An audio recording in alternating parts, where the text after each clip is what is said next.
तो मतलब किस तरह से बच्चों को जो है वो श्रेष्ठ शिक्षा मिल सके और उनके व्यक्तित्व का सर्वांगीण विकास हो सके, इस पर सिस्टर्स जो हैं वो हमेशा ध्यान देती हैं। तो जब भी मैं ये और हम लोगों को भी गाइडलाइन देती रहती हैं कि आप लोग क्या क्या करिए, जिससे कि बच्चों का जो है वो इस तरह से विकास हो सके कि वो ना केवल किताबी शिक्षा प्राप्त करें बल्कि अपने जीवन में भी आगे बढ़ने के लिए सर्व रूप से और सर्व गुण संपन्न होते हुए उनका शैक्षिक विकास हो। तो ये एक बहुत बड़ा गुण होता है सिस्टर्स का।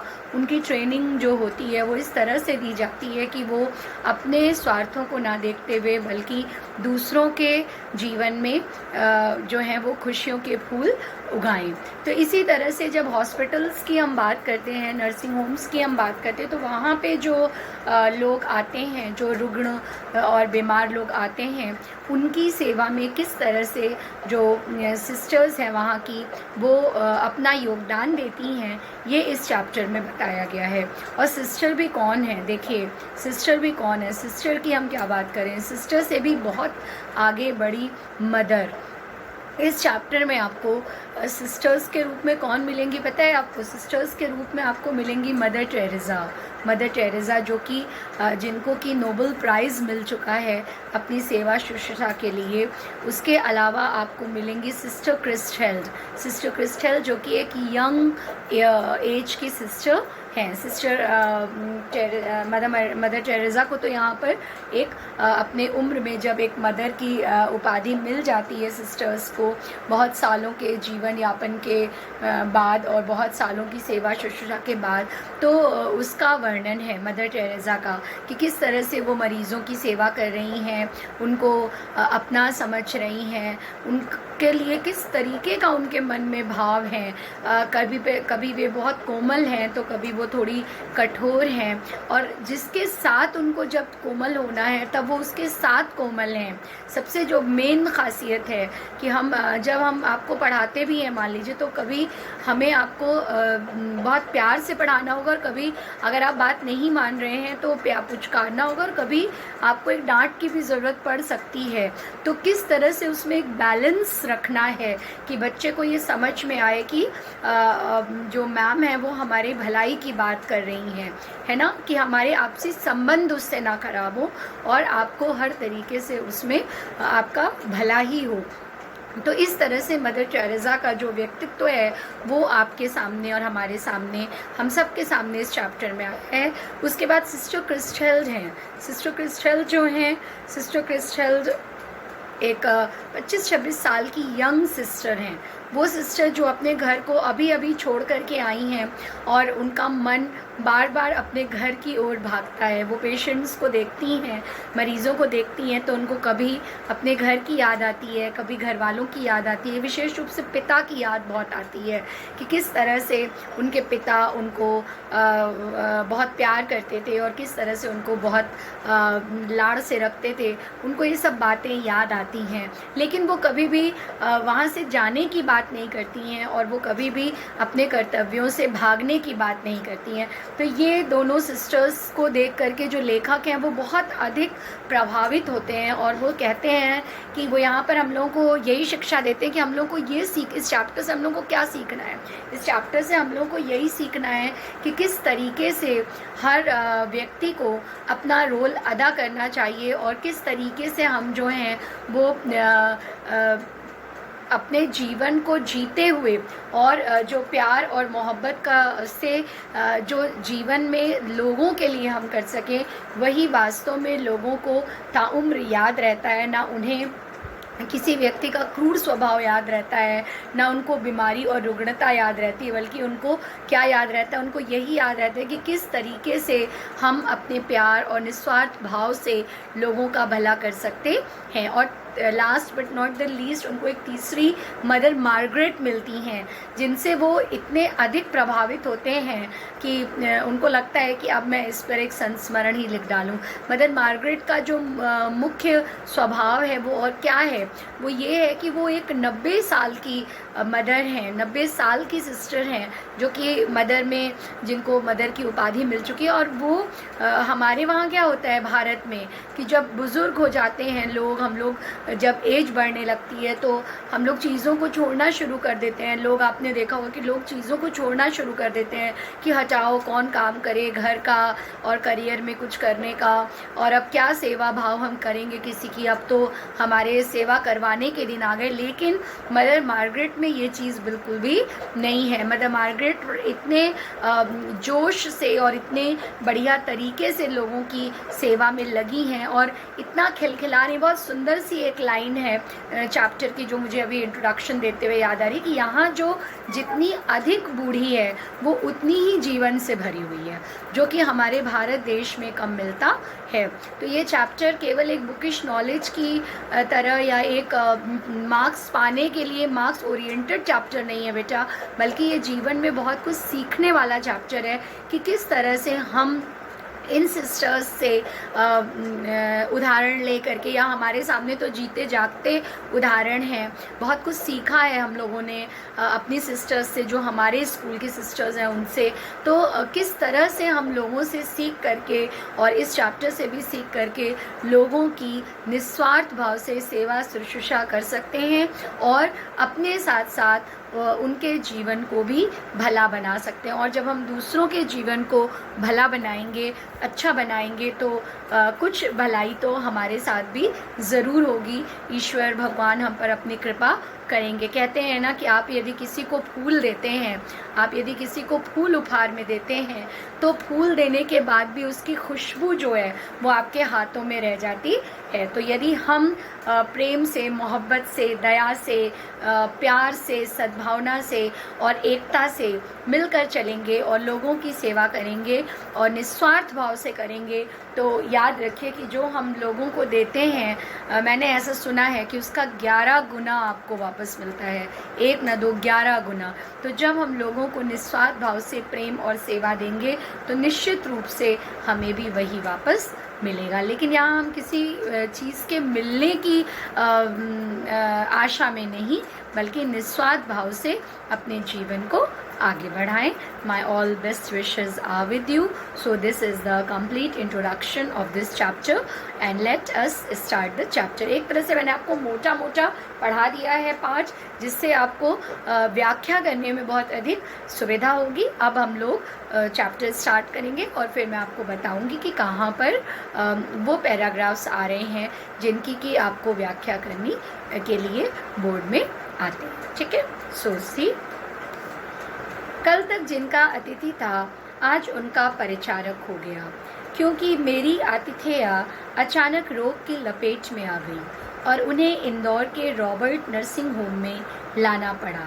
यह है सितंबर 1951। क्या कह रहे हैं लेखक कि 1951 की बात है कि जब 1951 में उन्होंने क्या किया कि जब वो किसी लेडी के घर में, किसी स्त्री के घर में उनके अतिथि बने, तो कल तक वो जिनके अतिथि थे आज उनके परिचारक हो गए। परिचारक मतलब सेवा करने वाला, सेवा करने वाला जो हेल्प्स होते हैं उनको परिचारक कहते हैं। तो जिनका मैं अतिथि था, जो मेरी सेवा कर रही थी, मुझे उनका परिचारक बनना पड़ा, क्योंकि मेरी आतिथेया अचानक रोग की लपेट में आ गई। क्योंकि उनकी जो आतिथेया थी वो अचानक से रोग की लपेट में आ गई और उन्हें इंदौर के रॉबर्ट नर्सिंग होम में लाना पड़ा। और ये किस समय की बात है? 1951 की। रोग का आघात पूरे वेग में, परिणाम कपकपाता और वातावरण चिंता से घिरा घिरा कि हम सब सुस्त। फिर से मैं आपको ये लाइन बता रही हूँ। रोग का आघात पूरे वेग में, परिणाम कपकपाता और वातावरण चिंता से घिरा घिरा कि हम सब सुस्त।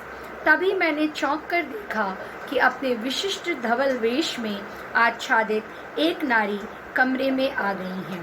अब देखिए, रोग का आघात मतलब जो रोगिणी थी, उनकी जो आतिथेया थी, जो कि इस समय रोगिणी बन गई थी, उस रोग का आघात पूरे वेग में था, मतलब वो बहुत बीमार थी। परिणाम कपकपाता हुआ, मतलब उसका क्या परिणाम हो सकता था, इसको सोच करके ही हम लोग कांप जाते थे कि पता नहीं क्या होगा। अब वातावरण चिंता से घिरा हुआ कि हम सब सुस्त थे, हम सब जो हैं वो बहुत चिंता में थे और कुछ भी मन में जोश नहीं था। तभी मैंने चौंक कर देखा। जहाँ पर भी मैं और मैंने वर्ड आएगा, इसका मतलब कौन कह रहा है? लेखक जो है वो स्वयं कह रहे हैं। तभी मैंने चौंक कर देखा कि अपने विशिष्ट धवल वेश में आच्छादित एक नारी कमरे में आ गई है। तभी वो लेखक क्या देखते हैं कि और एक स्त्री जो है, एक नारी अपने उनके जो रोगिणी का कमरा था जहाँ वो सारे लोग थे, वो वहाँ पर आ गई हैं। देह उनकी कोई 45 वसंत देखी, वर्ण हिम श्वेत, पर अरुणोदय की रेखाओं से अनुरंजित, कद लंबा और सुता सधा। फिर से पढ़ रहे हैं लाइन। देह उनकी कोई 45 वसंत देखी, वर्ण हिम श्वेत, पर अरुणोदय की रेखाओं से अनुरंजित, कद लंबा और सुता सधा। वो क्या कह रहे हैं कि उनकी जो देह है वो कोई 45 वसंत देखी, मतलब वो करीब 45 वर्ष की थी।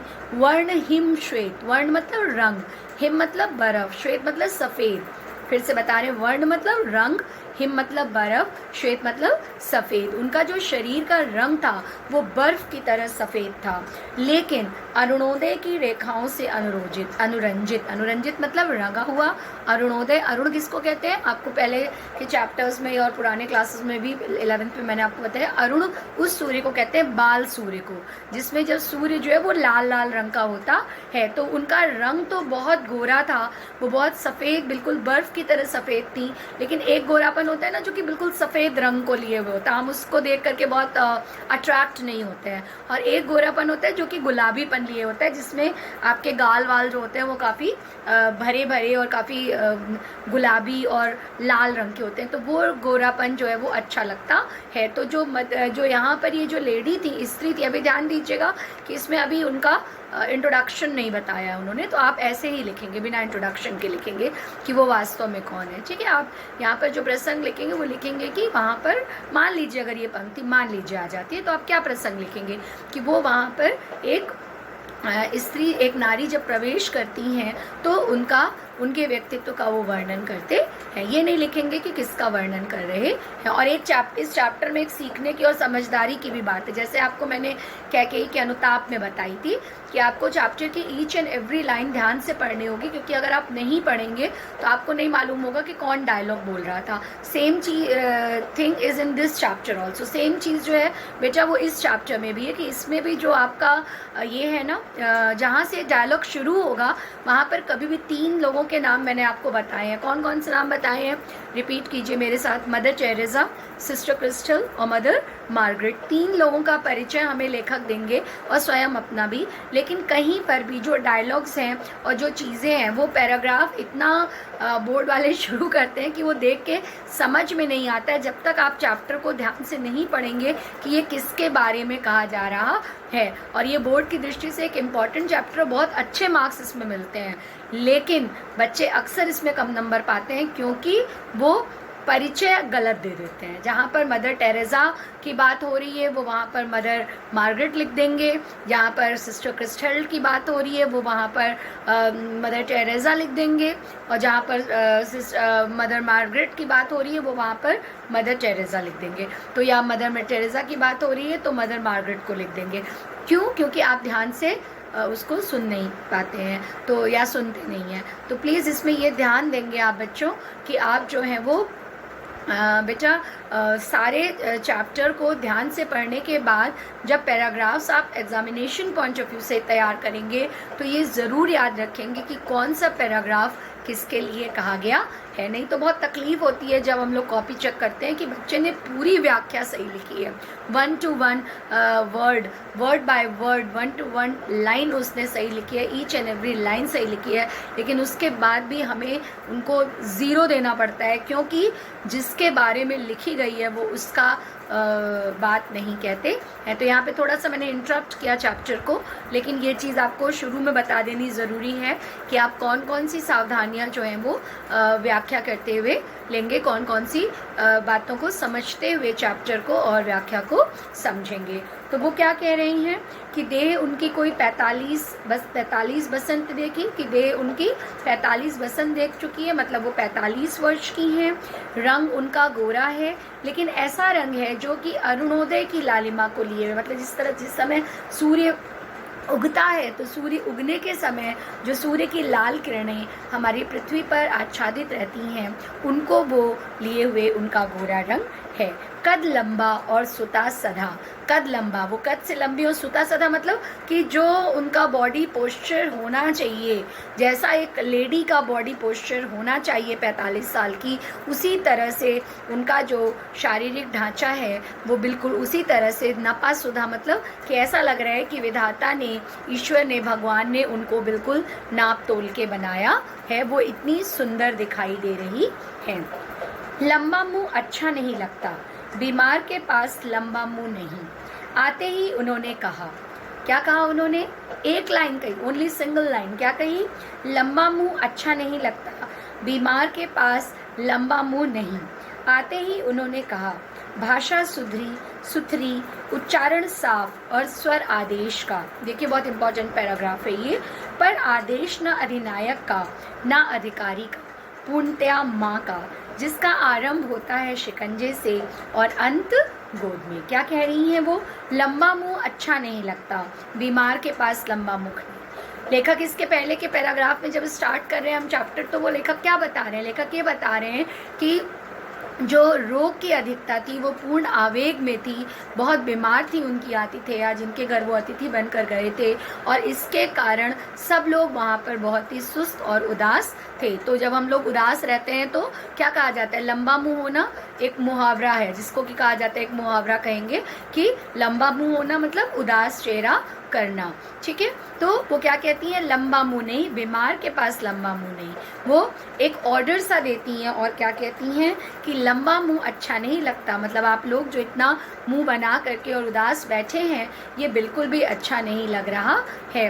बीमार के पास लंबा मुंह नहीं, और कम से कम बीमार व्यक्ति के सामने तो आपको बिल्कुल भी उदास नहीं रहना है। आते ही उन्होंने कहा, जैसे ही वो लेडी आई, जैसे ही वो नारी जो है, वो स्त्री कमरे के अंदर प्रवेश करती हैं, आते ही वो इस बात को कहती हैं, भाषा सुथरी, उच्चारण साफ और स्वर आदेश का। भाषा कैसी थी? बिल्कुल स्पष्ट थी, उनको समझ में आ रहा था कि क्या कहा जा रहा है, वो क्या कहना चाह रही हैं, सबको एकदम समझ में आया। स्वर आदेश, उच्चारण साफ और बिल्कुल शुद्ध हिंदी के शब्द वो बोल रही थी, और स्वर आदेश का, और आदेश उन्होंने जो स्वर, जैसे मैं आपको बोलूँ कि अच्छे से बैठो, है ना, या अच्छे से बैठो, या बेटा अच्छे से बैठो, तीनों देखिए एक ही सेंटेंस मैंने बोला, अच्छे से बैठो, अच्छे से बैठो, बेटा अच्छे से बैठो, लेकिन तीनों में क्या है? तीनों में अंतर है। पहली बार मैंने औजर दिया, दूसरी बार मैंने ठीक ठाक कहा, और तीसरी बार मैंने बड़ी मोहब्बत से कहा, है ना। तो यही चीज़ वो यहाँ पर बता रहे हैं कि जो स्वर था वो आदेश का था, लेकिन आदेश ना अधिनायक का। अधिनायक मतलब जो आपका स्वामी होता है किसी चीज़ का। अधिनायक, नायक मतलब स्वामी, हीरो, और अधि मतलब किसी भी जगह का, कि जैसे कोई सेनापति की तरह आदेश वो नहीं दे रही थी। ना अधिकारी का, ना वो किसी फॉर्म की या किसी इंडस्ट्री की अधिकारी दिख रही थी, कि जैसे अधिकारी अपने सबॉर्डिनेट से या अपने जो उनके नीचे काम करते हैं उनको आदेश देते हैं, उस तरह से भी वहाँ पर उनका आदेश नहीं था, बल्कि किसका था? पूर्णतया माँ का, जिसका आरंभ होता है शिकंजे से और अंत होता है गोद में। बहुत प्यारी बात यहाँ पर उन्होंने कही है कि वो जो आदेश देती हैं वो इतने प्यार से देती हैं, जिसको कि देख करके ही लगता है कि जैसे आपकी जो माँ, आपकी जो मम्मी, आप अपनी अपनी मम्मियों को याद करिए कि मम्मी क्या कहती हैं कि आपको सुबह से ऑर्डर देना मम्मी शुरू करती हैं कि जल्दी उठो, नहाओ धो, आजकल पहले स्कूल जाने का था, आजकल चलो तुम्हारे क्लासेस शुरू हो जाएंगे, टीचर्स वीडियोस भेज देंगे, करो। तो हमेशा मम्मी बहुत प्यार से ही आपको नहीं बोलती हैं कि बिल्कुल चाशनी में पाक पाक के एक शब्द को आपको बोलेंगी। कई बार वो आदेश देती हैं जब आपको आलस आता है या आप नहीं पढ़ना चाहते हैं या कभी मूड नहीं करते तो वो आदेश देती है। लेकिन उस आदेश में क्या होता है, आप देखती हैं कि जब आप पढ़ने लगते हैं अपना सुबह उठ के ब्रश व्रश करके नहा धो करके, तो फिर मम्मा क्या करती है, मम्मा वही मम्मा जिसने थोड़ा सा डांट करके या आदेश दे करके आपको पढ़ाने बैठाया था या पढ़ने भेजा था, वही मम्मा आपके लिए मिल्क शेक, मैंगो शेक या चाय, कॉफ़ी, ब्रेकफास्ट सब आपको टेबल पे ही मुहैया कराती हैं। तो दिस इज़ कॉल्ड कि जिसका स्टार्टिंग होती है शिकंजे से और अंत कहाँ पर होता है, माँ की गोद में। तो यही यहाँ पर इस पैराग्राफ में कहा गया है। होप सो आपको समझ में आया होगा। ठीक है, इसके आगे देखिए वो क्या कहते हैं। हाँ, वह माँ ही थी, होम की अध्यक्ष मदर टेरेसा, मातृभूमि जिसकी फ्रांस और कर्मभूमि भारत, उभरती तरुणाई से उम्र के इस ढलाव तक रोगियों की सेवा में लवलीन। यही काम, यही धाम, यही राग, यही चाव और बस यही यही। कितना प्यारी बात लिखी है कि वो कहती हैं कि हाँ वो माँ ही थी। और कौन माँ थी, उस नर्सिंग होम की अध्यक्षा मदर टेरेसा। वो जो नर्सिंग होम था, रॉबर्ट नर्सिंग होम, उसकी वो अध्यक्षा थी। अध्यक्षा मीन्स उसकी होलसेल मालिक थी, उसकी अध्यक्ष थी और ऑफिसर थी वहाँ की। और मातृभूमि जिनकी फ्रांस और कर्मभूमि भारत। इस बात को ध्यान से समझिएगा क्योंकि ये बात का जिक्र आगे भी चैप्टर में आएगा। मातृभूमि क्या थी, फ्रांस थी। वो कहाँ की बेटी थी मदर टेरेसा, ये तो जीके का क्वेश्चन भी आपको पता होगा कि उनकी जो भूमि थी, मातृभूमि, वो फ्रांस थी। लेकिन कर्म भूमि के लिए उन्होंने कर्म क्षेत्र कौन सा चुना, भारत। उभरती तरुणाई से उम्र के इस ढलाव तक। उभरती तरुणाई मतलब जब वो 16-17 वर्ष की थी। अगर आपको पता होगा कि वो 16-17 वर्ष की अवस्था में इंडिया में आ गई थी, भारत में मदर टेरेसा आ गई थी। और अब उम्र के ढलान तक 45 साल की वो इस समय हो चुकी हैं। लेकिन वो 16-17 साल की अवस्था से इस समय तक, इस 45 साल की अवस्था तक उन्होंने सब लोगों की और मरीज़ों की विशेष रूप से केवल सेवा ही की है। इस ढलाव तक रोगियों की सेवा में लवलीन, मतलब वो केवल रोगियों की सेवा करती रहीं। यही काम, यही धाम, यही राग, यही चाव और बस यही यही। बहुत अच्छी बात कही है कि उनका जो काम था वो यही था। क्या था काम, एक एक शब्द को यहाँ पर हम लेंगे क्योंकि एक एक शब्द की व्याख्या आपको करनी होगी। यही काम, काम मतलब जैसे आपका काम पढ़ना है, मदर टेरेसा का सेवा करना था, मेरा पढ़ाना है, तो यही उनका काम था। यही धाम, लेकिन उस काम को ही उन्होंने धाम बना लिया। धाम हम किसे कहते हैं, पवित्र स्थान को। जैसे अगर हम हिंदू हैं, मंदिर जाएंगे तो हिंदुओं का पवित्र स्थान मंदिर है, मुस्लिमों का मस्जिद है, क्रिश्चियंस का चर्च है ना। तो यही तो हम तो पूजा करने, नमाज पढ़ने कहाँ जाते हैं, मंदिरों में और मस्जिदों में जाते हैं। लेकिन उनका वर्क ही, जो आपको एक फ्रेज़ हिंदी भारतीय संस्कृति का है जिसे आप जानते हैं कि कर्म ही पूजा है, उन्होंने इस कर्म को, इस सेवा, रोगियों की सेवा करने को ही और उस नर्सिंग होम को ही अपना पवित्र धाम या पवित्र स्थल बना लिया था। यही चाव, उनको यही राग, पहले राग है फिर चाव, यही राग कि जिस तरह से हम अपने जीवन में, हर व्यक्ति के जीवन में देखिए, अगर आप देखें इसको म्यूज़िकल फॉर्म में, अगर हम अपने लाइफ को देखना चाहें तो हर व्यक्ति के लाइफ में एक म्यूज़िक चलता रहता है, वो एक ट्यून में रहता है हमेशा। हम इसको बोलते नहीं हैं, कहते नहीं हैं, बट अगर आप ज़रा सी साहित्य की दृष्टि से या मन की दृष्टि से बेटा महसूस करके देखिए तो हमारी लाइफ में हमेशा एक म्यूज़िक चलता रहता है। जब हम खुश रहते हैं तो हमारे में अंदर एक डांस का म्यूज़िक, डांसिक म्यूज़िक, एक एनर्जेटिक म्यूज़िक चलता रहता है। जब व्यक्ति उदास होता है तो उसके जीवन में एक दुख का म्यूज़िक चलता रहता है। इसी तरह से जब हम अपने जीवन में कुछ प्राप्त करना चाहते हैं तो हमारे अंदर एक जोश का, उमंग का, उत्साह का म्यूज़िक चलता रहता है ना। तो उनके जीवन का जो राग था वो सिर्फ और सिर्फ रोगियों की सेवा करना ही था। यही चाव, और चाव उनकी हॉबी भी। आप पूछते हैं बच्चों से, जब हम लोग कभी कभी हम लोग बच्चों से पूछते हैं व्हाट्स योर हॉबी, या you are asking to your friends what is your hobby, तो यहाँ पर ये हॉबी, लोगों की सेवा करना ही उनकी हॉबी हो गई थी। और बस यही यही उन्होंने रोगी के दोनों म्लान कपोल अपने चांदनी चर्चित हाथों से थपथपाए तो उसके सूखे अधरों पर चांदी की एक रेखा खिंचाई और मुझे लगा कि वातावरण का भार कुछ कम हो गया। उन्होंने जब अपने रोगी को थोड़ा सा उसके जो है रोगी के दोनों म्लान कपोल अपने चांदनी चर्चित हाथों से थपथपाए, मतलब वो इतने गोरे रंग की थी कि जैसा लग रहा था कि उनके जो हाथ हैं वो चांदनी से भरे हुए हैं। तो जब उन्होंने हल्की सी थाप दी, अपने रोगी को गाल थपथपाए, तो उनको ऐसा, तो लेखक ने ये देखा कि वातावरण का भार कुछ कम हो गया, क्योंकि जो रोगी था उसके सूखे अधरों पर एक रेखा सी खिंच आई। किसकी रेखा? चांदी की रेखा, मतलब वो मुस्कुराने लगा। तभी एक खटाक और हमारा डॉक्टर कमरे के भीतर। मदर ने उसे देखते ही कहा, डॉक्टर, तुम्हारा बीमार हंस रहा है। हाँ मदर, तुम हंसी बिखेरती जो हो। डॉक्टर ने अपने जाने कितने अनुभव यूँ एक ही वाक्य में गूंथ दिए। देखिए, बहुत बड़ी बात यहाँ पर मदर टेरेसा का बेटा एक बहुत महान कैरेक्टर हमारे सामने आया है कि जब वो रोगी के गाल थपथपाती हैं तो क्या होता है, मरीज़ हंसने लगता है। और उसी समय जब वो हंसने लगता है तो लेखक को ये लगता है कि कोई चांदनी की रेखा से खिंच गई, जैसे बादलों के बीच में एक चांदनी की रेखा आती है, उसी तरह से चांदी की रेखा से खिंच गई। और तभी क्या होता है, अभी लेखक ये सोच ही रहे हैं कि उसी समय क्या होता है, खटाक से दरवाज़ा खुलता है और डॉक्टर आ जाते हैं। कौन डॉक्टर? वो जो उस रोगी का इलाज कर रहे हैं, वो उन रोगिणी स्त्री का इलाज कर रहे हैं जिनके वहाँ लेखक जो है वो अतिथि बन करके गए थे। और डॉक्टर क्या कहते हैं मदर टेरेसा से कि मदर, तुम्हारा रोगी जो है वो हंस रहा है, तुम्हारा बीमार मदर कहती हैं डॉक्टर से कि डॉक्टर, तुम्हारा मरीज़ हंस रहा है, तो वो, या तुम्हारा बीमार हंस रहा है, तो वो क्या कहते हैं?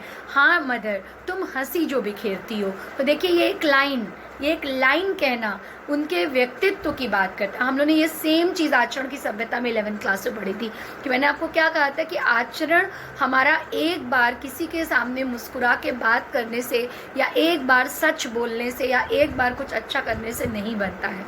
आचरण एक लाइफ लॉन्ग प्रोसेस है जिसमें हमारे जानने वाले या हमारे ना जानने वाले भी डेली हमको वॉच करते हैं और फिर वो हमारे व्यक्तित्व को जांचते हैं। इसलिए एक व्यक्ति अपने जन्म से, जब से होश संभालता है या जब से वो पढ़ाई लिखाई शुरू करता है, जब से वो सामाजिक जीवन में बेटा प्रवेश करता है, तब से उसके मृत्यु के दिन तक उसके आचरण को लोग देखते हैं और उसी से उसके व्यक्तित्व का निर्माण होता है। और यहाँ पर जो लेखक कह रहे हैं कि डॉक्टर क्या कह रहा है कि हाँ मदर, तुम हंसी जो बिखेरती हो, तो उस हंसी के नाम से ही उन मदर टेरेसा का पूरा व्यक्तित्व जो है वो हमारी आंखों के समक्ष आ जा रहा है ना, आ जा रहा है कि मदर टेरेसा कैसी हैं। रोगियों की निस्वार्थ भाव से, तल्लीनता से, अपने धर्म को रोगियों की सेवा ही मान लेना, अपने शौक़ को मान लेना, अपने लाइफ की म्यूज़िक को, अपने लाइफ के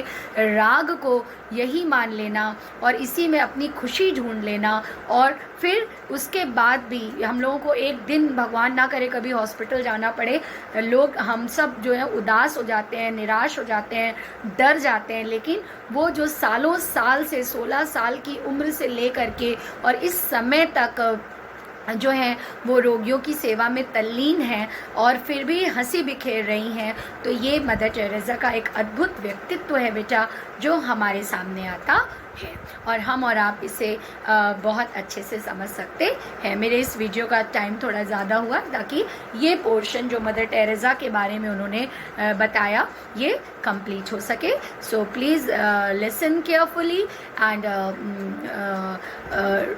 again listen the video and understand the chapter. I hope so कि आपको बहुत अच्छे से समझ में आया होगा और अगर कुछ नहीं समझ में आता है तो प्लीज़ कमेंट बॉक्स में या प्रॉब्लम सेशन में पूछिएगा। ठीक है, थैंक यू।